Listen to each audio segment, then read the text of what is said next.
സംസ്ഥാനത്തെ മുഖ്യമന്ത്രി ആരാണെന്ന കാര്യത്തിൽ തീരുമാനം നീളുമ്പോൾ ചില പ്രകടനങ്ങൾ അതിരുവിടുന്നുണ്ടെന്ന് പറയാതിരിക്കാൻ സാധിക്കില്ല. പ്രത്യേകിച്ച് കഴിഞ്ഞ ദിവസം മൂവാറ്റുപുഴ MLA മാത്യു കുഴൽനാടൻ നടത്തിയ പ്രസ്താവന അത് മുസ്ലിം ലീഗിനെ തള്ളിയുള്ളതാണ്. കോൺഗ്രസിന്റെ മുഖ്യമന്ത്രി ആരാണെന്ന് മുസ്ലിം ലീഗ് അഭിപ്രായം പറയേണ്ട എന്നായിരുന്നു കുഴൽനാടന്റെ കമന്റ്.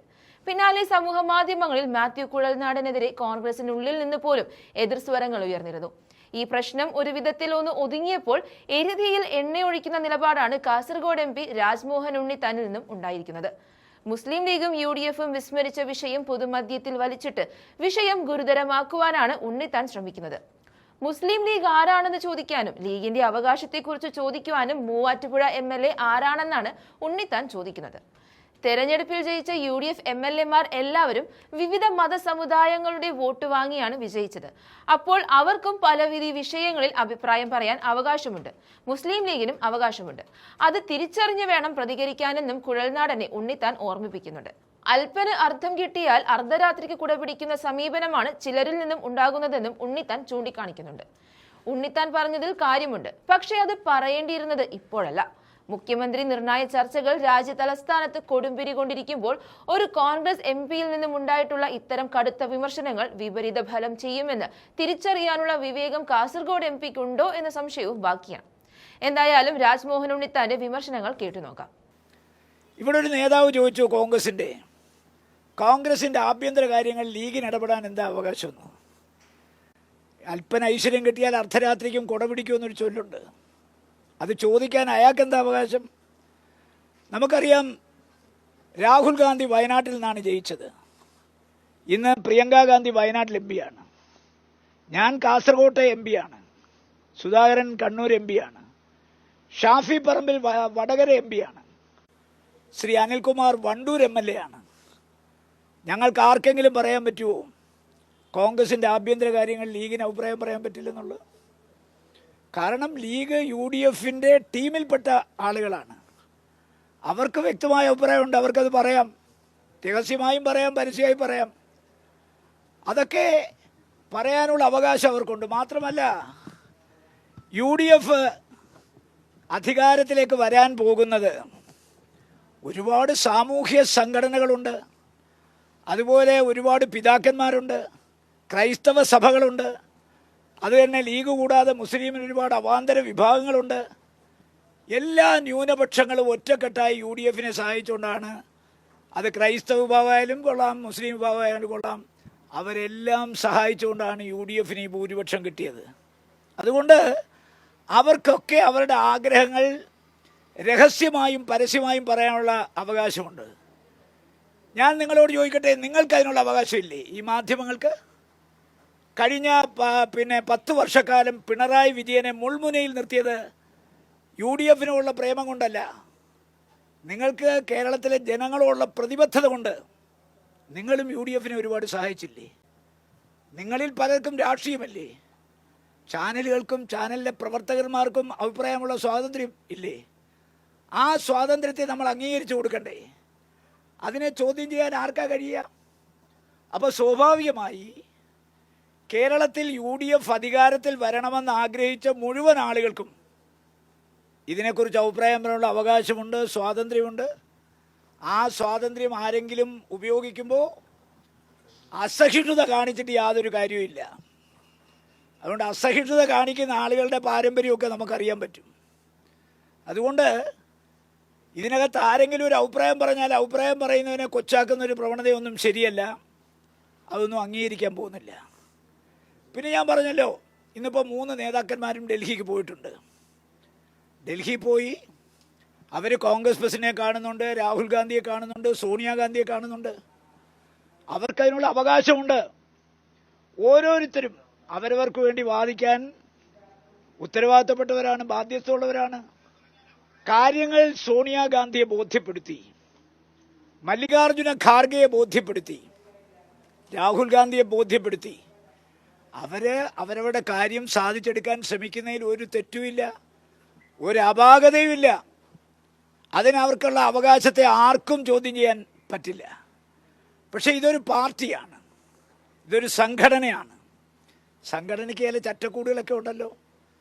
VD സതീശൻ കേരളത്തിൽ കോൺഗ്രസ്സുകാരുടെ അനിഷേധ്യനായ നേതാവാണ്. രമേശ് ചെന്നിത്തല കേരളത്തിലെ കോൺഗ്രസ്സുകാരുടെ അനിഷേധ്യനായ നേതാവാണ്. അതുപോലെ തന്നെ ഇന്ന് ദേശീയ തലത്തിൽ സംഘടനാ ചുമതല വഹിക്കുന്ന KC വേണുഗോപാലും കേരളത്തിലെ കോൺഗ്രസ്സുകാരുടെ അനിഷേധ്യനായ നേതാവാണ്. ഇതുവരെ നമ്മൾ കണ്ടതെല്ലാം അല്ല ഇന്നലെ നമ്മൾ കണ്ടത്. ഇന്നലെ തിരുവനന്തപുരത്ത് കണ്ടത് ഒരിക്കലും ഒരു കോൺഗ്രസ് പ്രവർത്തകനും അംഗീകരിക്കാൻ കഴിയുന്ന കാര്യമല്ല. VD സതീശന്റെ പ്ലക്കാർഡുകൾ ഉയർത്തി, അല്ലെങ്കിൽ രമേശ് ചെന്നിത്തലയുടെ പ്ലക്കാർഡ് ഉയർത്തി, വേണുഗോപാലിന്റെ പ്ലക്കാർഡ് ഉയർത്തി സിന്ദാബാദ് വിളിക്കാനും അവർക്ക് വേണ്ടി പ്രകടനം നടത്താനും ഒന്നും തയ്യാറാകുന്നതിലൊന്നും ഒരു തെറ്റ് ഞാൻ കാണുന്നില്ല. പക്ഷേ പ്രകടനം നടത്തുന്ന ആളുകൾ കോൺഗ്രസ്സുകാരാണെങ്കിൽ സംഘടനാ മര്യാദകൾ പാലിക്കണം. നമുക്കറിയാമല്ലോ, തിരുവനന്തപുരത്ത് പ്രകടനം നടത്തിയ ആളുകൾ സംഘടനാ ചുമതലയുള്ള ജനറൽ സെക്രട്ടറിയുടെ ഫ്ലെക്സ് വലിച്ചു കീറി. മാത്രമല്ല, ഫ്ലെക്സിനകത്ത് കേരളത്തിലെ ചോദ്യം ചെയ്യപ്പെടാനാകാത്തൊരു നേതാവിൻ്റെ ചിത്രം കൂടി ഉണ്ടായിരുന്നു, ശ്രീ ഉമ്മൻചാണ്ടിയുടെ. ഞാൻ ചോദിക്കട്ടെ, സീറ്റ് കിട്ടാൻ വേണ്ടി ഉമ്മൻചാണ്ടിയുടെ ശവകുടീരത്തിൽ പോയി പ്രാർത്ഥിച്ചവരെ ഞാൻ കണ്ടല്ലോ. സീറ്റ് കിട്ടിക്കഴിഞ്ഞ് ജയിക്കാൻ വേണ്ടി ഉമ്മൻചാണ്ടി അടുത്ത് പോയി ആ ശവകുടീരത്തിൽ കണ്ണീരൊഴുക്കുന്ന ഞാൻ കണ്ടു. ജയിച്ചു കഴിഞ്ഞ് നാട്ടുകാരെ ബോധ്യപ്പെടുത്താൻ വീണ്ടും അവിടെ പോയവരുണ്ട്. ഇന്നലെ ഉമ്മൻചാണ്ടിയുടെ ഫ്ലെക്സ് ബോർഡ് വലിച്ചു കീറി ചന്നം ചിഹ്നമാക്കിയിട്ട് ഉമ്മൻചാണ്ടിയുടെ നാമധേയത്തിൽ ഇന്ന് MLA-മാരായിട്ടുള്ള പാർട്ടിയുടെ നേതൃത്വത്തിൽ ഇരിക്കുന്ന ഏതെങ്കിലും ഒരുത്തൻ ഒരക്ഷരം വേണ്ടിയോ? നിങ്ങൾ ആലോചിച്ച് നോക്കണം.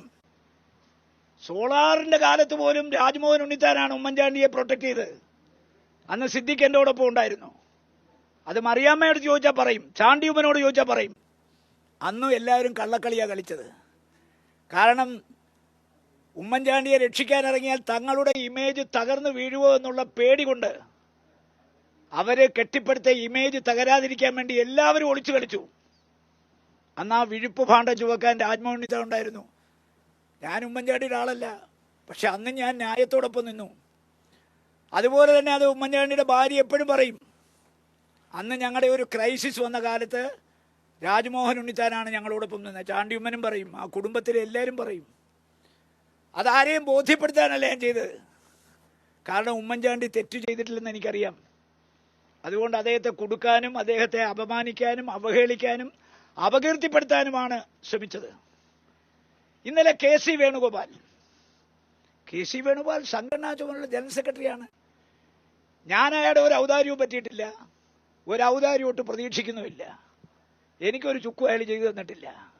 പക്ഷെ അയാൾ കോൺഗ്രസിന്റെ സംഘടനാ ചുമതല വഹിക്കുന്ന ജനറൽ സെക്രട്ടറി അല്ലേ? അയാളെ നമുക്ക് എഴുതി തള്ളാൻ പറ്റൂ? VD സതീശനോ അല്ലെങ്കിൽ രമേശ് ചെന്നിത്തലയ്ക്കോ അനുകൂലമായി ജാഥ നടത്താൻ അവകാശത്തെ ഒന്നും ആരും ചോദ്യം ചെയ്യുന്നില്ല. പക്ഷെ പിണറായി വിജയന്റെ ഫ്ലെക്സ് അല്ല നിങ്ങൾ വലിച്ചു കീറിയത്. നിങ്ങൾ വലിച്ചു കീറിയ ഗോവിന്ദൻ മാസ്റ്റർ ഫ്ലെക്സ് അല്ല. കോൺഗ്രസിന്റെ സംഘടനാ ചുമതല വഹിക്കുന്ന, കേരളത്തിൽ നിരവധി വർഷക്കാലമായി ഫീൽഡുള്ള ഒരു നേതാവിൻ്റെ ഫ്ലെക്സ് ബോർഡ് വലിച്ചു കീറുന്നു. അതിനകത്ത് ഉമ്മൻചാണ്ടി കൊണ്ട് ഉമ്മൻചാണ്ടിയും ചവിട്ടി കൂട്ടി ചുരുട്ടി എടുത്ത് ദൂരെ കളഞ്ഞു. ആ പ്രവൃത്തി ആരാണോ ചെയ്തത് അവന്മാരെ കോൺഗ്രസ് ആയി കാണാൻ പറ്റില്ല. KC വേണുഗോപാലിന്റെ ഔദാര്യം പറ്റിയ എത്രയോ ആളുകളുണ്ട്. ഏതെങ്കിലും ഒരുത്തരും ഒരു അക്ഷരം മിണ്ടിയോ ഇതുവരെ? സംഘടനാ ചുമതലയുള്ള ഫ്ലെക്സ് വലിച്ചു കീറിയിട്ട് അദ്ദേഹത്തിന്റെ ഔദാര്യത്തിൽ ഇന്ന് പാർട്ടിയുടെ ഉന്നതങ്ങളിൽ പ്രവർത്തിക്കുന്ന എത്ര പേരുണ്ട്? ആരെങ്കിലും ഒരുത്തൻ കമാന്ന് മിണ്ടിയോ? എല്ലാവരും ഡൽഹിയിൽ പോയിരിക്കുന്നത് മന്ത്രിസ്ഥാനം ഒപ്പിച്ചെടുക്കാനാണ്, നല്ല നല്ല വകുപ്പുകൾ തട്ടിയെടുക്കാനാണ്. KPCC പ്രസിഡന്റ് മന്ത്രിയാകുമെന്ന് കണ്ടപ്പോൾ തന്നെ